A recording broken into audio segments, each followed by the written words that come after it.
So this video is my attempt at simulating a lab experiment that we do where students would be asked to take a look at some chemical reactions and classify them as far as is this a synthesis reaction, decomposition, single replacement, double replacement, combustion reaction, or an acid-base reaction. So what I've done is I've taken some videos off the internet. I've trimmed them up a little bit, and for most of them I have muted what they said because I've shortened them up a lot.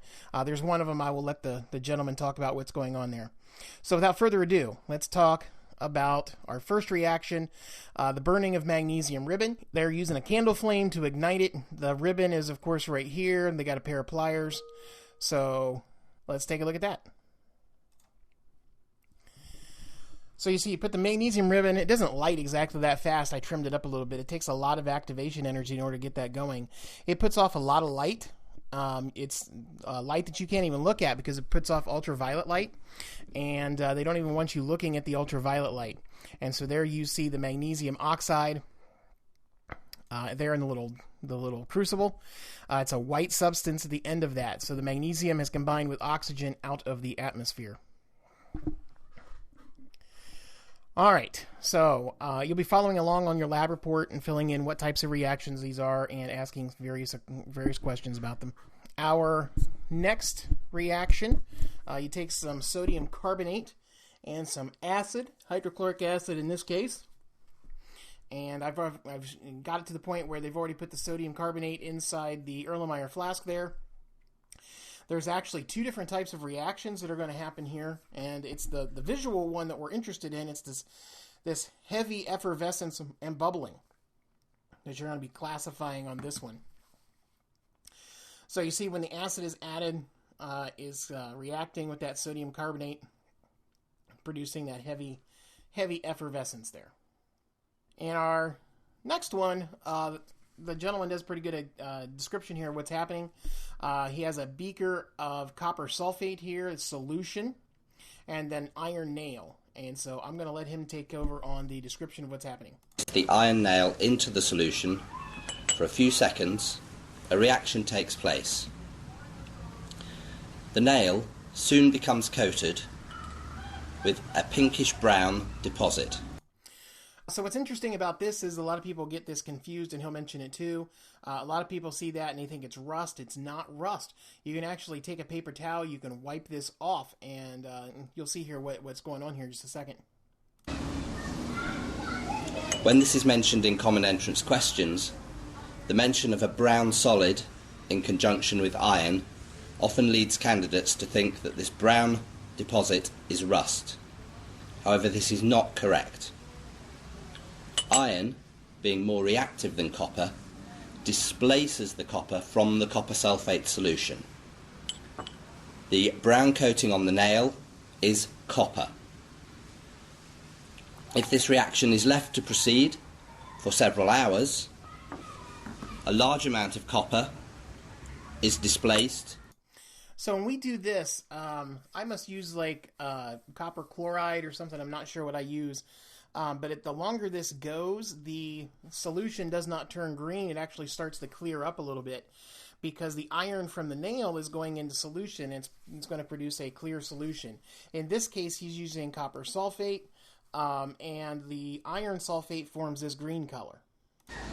From the copper sulfate solution, and iron. And you can see there's tons of copper on this, and so there's tons of different copper atoms that you can easily wipe off. It's just copper, atomic copper, that you can get out of solution there. The iron now is in the beaker solution, which is why that's green. All right, our next one, again, this one's the most dangerous one. This is the one where I produce toxic waste that we got to dispose of. Nothing can go down the drain on this one. This is lead nitrate, and in the left beaker, lead nitrate, and in the right beaker, we have potassium iodide, and we'll see what happens here. So he's going to mix these two up. Again, he's just dissolved these in some water. Both of them are soluble. And he's going to dump these in here, and you're going to see this immediate chemical reaction. So he pours one into the other, and boom, you get this immediate what they call a precipitate. A precipitate is an insoluble solid. If you let this go, the yellow stuff would sink to the bottom because it's heavier than water.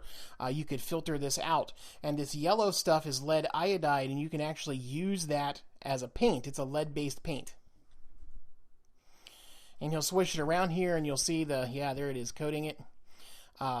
Probably soluble in stuff like acetone and things like that, so you can use it as like an oil-based paint. The problem with lead-based paints is, of course, that they're toxic and they provide sources of brain damage. It was noticed after lead gasoline was banned in the late 70s, there was an IQ boost, and they attribute that IQ boost to the lead being eliminated from the gasoline. Another factor about lead paints, why they're dangerous, is that lead actually has a sweet taste to it. And so people joke about kids eating paint chips, like at playgrounds and things like that. But that was actually a true story because they had this little sweet taste to them. So that's very possible, very probable. All right, our next one is the burning of isopropyl alcohol. This is probably the funnest part that you would do in the lab for me. What I would do is I'd provide you with a bottle of isopropyl alcohol, and I would let you write your name or anything on the tabletop within some reason, and you would light it on fire like this gentleman's going to light on fire here. So the important part about this flame is at the very bottom of it you have a blue flame, and at the top of it you have this orange flame. We're going to concern ourselves with the blue flame part. The blue flame is an indication that there is complete combustion. There's enough oxygen that we have full combustion and we're converting directly into carbon dioxide and water. The orange flame tells you that you're getting other products out of here, so you're getting some carbon monoxide, and things like that. So he's going to light up a couple more of these. So there's another one. And we would usually do this at the beginning of the lab. Kind of light the tables on fire to get them warmed up, because it's actually not the alcohol liquid that's flammable. It's actually the alcohol vapor that's flammable. And so the warmer the tabletop is, the more vapor there's going to be, the more flammable these are going to be. I've had people lay on the tables to warm them up a little bit, just so you can get more alcohol vapor in there. One of the byproducts that you're not going to be able to see on here, but you would be able to see live, is that after these things burn out, there's a residue left behind. And if you smell that residue, it has a little bit of alcohol in it, but it's obviously not as pungent, because what you're seeing there is water vapor that's left over from this, that's condensed onto the table. And so you got a puddle of water right there, which is one of the products of this chemical reaction. Our last one is the reaction of hydrochloric acid and sodium hydroxide. And this is one that I had never done before, and I'm kind of embarrassed that I never really thought about it before.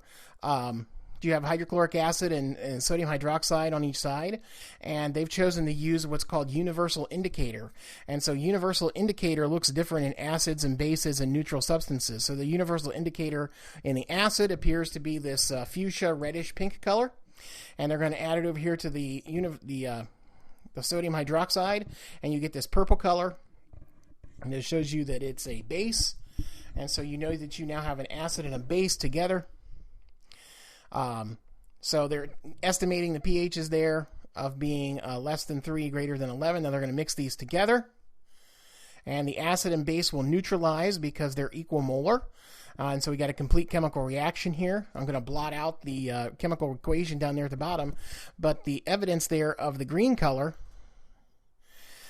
that evidence right there is showing you that there's no longer acid, there's no longer base, there's no longer any hydrogen chloride, there's no longer any sodium hydroxide. We now have the two products of that acid-base reaction. All right, so you can scan through those and take a look at those at your leisure, and you should be able to fill out your lab reports. Thank you very much.